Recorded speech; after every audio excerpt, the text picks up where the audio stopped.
Salam dəyərli Cəbhə TV izləyiciləri, hər birinizi xoş gördük. Yenə də həftəlik proqnozlarla sizin qarşınızdayıq. Yazın son həftəsinin, yəni 16-22 iyun aralığının proqnozlarını sizlərə çatdırmaq istəyirəm. İlk öncə bildirim ki, bu həftə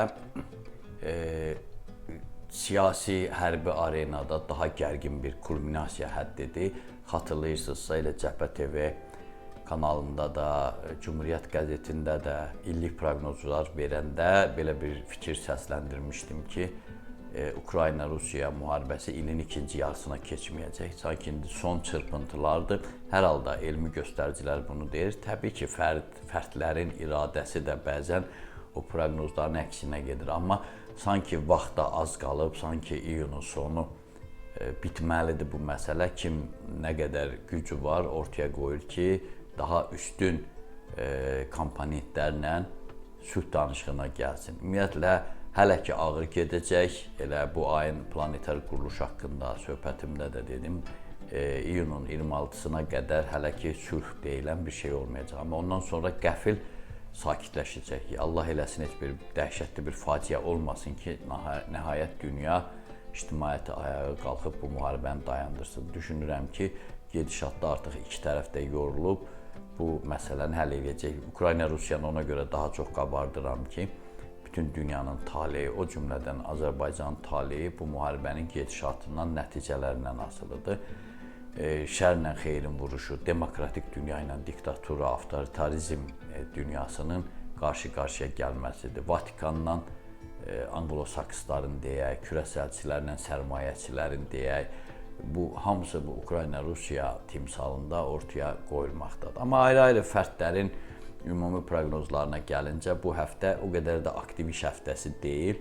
Daha çox istirahət, düzdür, insanlar yayı gözləyir. Amma ümumən götürəndə, əksər bürclərdə, indi proqnozlarda deyəcəm, daha çox istirahətə yer ayırmaq yaxşı olardı. Yəni, bədənin dincəlməsi, D vitamini qəbul eləməsi üçün gözəl bir ərəfədir. Ayrı-ayrı zodiak işarələrinin proqnozları isə belədir. Qoç bürcü. İşləriniz normal getsə də bu bədbin ovqatınıza müsbət təsir göstərmir. Çünki əslində bunun səbəbi özünüzdədir. Yəni, əslində gedişat normaldır. İç dünyanızda olan, daxilinizdə olan təlatümlər sizin inkişafınızı saxlayır. Ona görə ilk öncə içimizdən başlayıb içimizi təmizləməliyik. Ona görə təcrid olunub bir sakit bir güşədə, təbiət qoynunda o necə demək olar, yenilənmək, güncəllənmək, perezagruskada deyirlər rusca, onu etmək sizi xeyli düzəldər. Təcrübəli adamlarla bu istiqamətdə məsləhətləşə bilərsiniz. Mübarək yerlərə də getmək olar. Həm də problemlərinizin həllini adamlardan, insanlardan, nə bilim, məmurlardan yox, Allahdan istəyin, həllini görəcəksiniz. Buğa bürcü. Risk etməyə lüzum yoxdur. Çünki hazırki durumunuz ifrat əsəbiliyinizdən xəbər verir. Hirsli başla isə hansısa uğura yiyələnmək absurddur. Amma ailə sevgi münasibətlərində, eləcə də kollektivlə davranışda mülayimlik göstərsəniz, işləriniz rəvan gedəcək. Ayın 16-sında bəzi sürprizlərlə rastlaşacaqsınız. Əkizlər bürcü. Kifayət qədər düşərli zaman kəsiyindən keçəcəksiniz.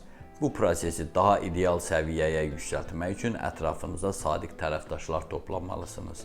Həftənin ən varlı zodiak işarəsi də məhz siz olacaqsınız. Ən azı 2 dəfə gəlir əldə etmək imkanınız olacaq. Düşünür ki, o heç olmasa birindən yararlanacaqsınız.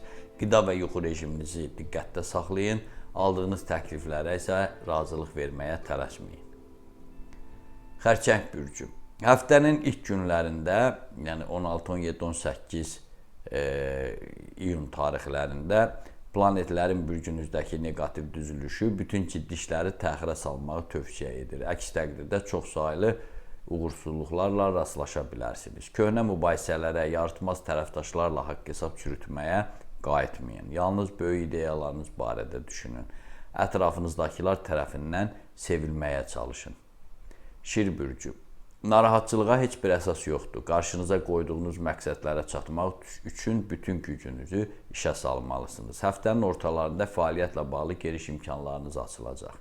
Bu isə ayın sonuna qədər maddi durumunuza müsbət təkan verəcək. Şənbə, bazar günlərini daha çox evdə keçirməyə çalışın. Qız bürcü. Ətrafınızda mövcud olan səbəbsiz gərginlikdən narahat olmayın. Ən az ona görə ki, ixtiyarınızda olan həftə ərzində sizi narahat edən əksər sahələrdə, qarşılıqlı münasibətlərdə, maliyyə məsələlərində, həmçinin fəaliyyətdə müsbət nəticələr əldə edəcəksiniz. Yalnız bazar ertəsi xırda mübahisələriniz mümkündür. Tərəzi bürcü. İxtiyarınıza olduqca məsuliyyətli bir həftə düşüb. Ayın 19-una qədər çoxlu sayda yeniliklərin şahidi olacaq, maraqlı təkliflər alacaqsınız. Maddi sıxıntılarınızın azalacağını bildirən ulduzlar səmimi və təbii olmağı, reallığa düzgün qiymət verməyi məsləhət görür. Ümumiyyətlə isə fərdi fəaliyyətinizdə böyük dönüş baş qaldırmalıdır. Əqrəb bürcü. Qarşınızda duran vəzifələrin öhdəsindən gəlmək, sizə güvənən insanların etimadını qazanmaq başlıca vəzifənizə çevrilməlidir. Bu arada iş yerini dəyişmək fikrinə də düşməməlisiniz.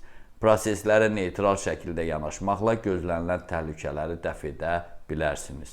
Həftənin ortalarında səhhətinizə fikir verin. Oxatan bürcü. Həmişə başqalarını müzakirə etməkdənsə öz ideya və məramlarınızı analiz edin. Dedikodu və qeybət bütün planlarınızı poza bilər. Həyata ayıq gözlə baxın, özünüzə qarşı tələbkar olun. Astroloji göstəricilər səhhətinizə fikir verməyi də məsləhət görür. Uzaq səfərləri isə bacardığınız qədər təxirə salın. Oğlaq bürcü. Xırda maliyyə problemlərinə görə narahat olmayın. Çünki yeni həftənin elə ilk iş günündən bu istiqamətdə uğurlarınız bol olacaq. Siz əsas məqsədi işgüzar sövdələşmələrə yönəldin ki, perspektivlərinizə yol açılsın. 19-21 iyun aralığında yalan vədlər verməyin, yoxsa sonra başınız ağrıya bilər. Su tökən bürcü. İlk 3 günü, yəni 16, 17, 18 iyun günlərini səbirlə başa vursanız, həftənin qalan günlərində hansısa xoşa gəlməzlik olmayacaq. Çünki ulduzlar bu arada şəxsi işlərinizdə böyük dönüş yaratmaq istəyir. Bunun üçün sadəcə əzmkarlığınızı artırmağınız kifayətdir. Tərəfdaşlarınıza qərəzli şəkildə yanaşmayın. Ev mənzil təmirinə başlamaq üçün də yaxşı vaxtdır. Balıqlar bürcü. Ulduzlar həftə boyu maraqlı insanlarla görüşəcəyinizi bəyan edir. Bu, işgüzar əməkdaşlıq da ola bilər, dostluq, yoldaşlıq müstəvisində də ola bilər. Hətta ürək sevgisiz olan balıqlar bürcünün nümayəndələri eşq girdabına, yaxud da eşq okeanına, dəryasına da düşə bilərlər. İstirahət günlərində mübarək yerlərə, müqəddəs yerlərə getməyi də unutmayın. Məndən də bu qədər. Diqqətinizə görə sağ olun, kanalımıza abunə olmağı unutmayın. Onu da unutmayın ki, Tanrı ulduzlardan daha yüksəkdə durur.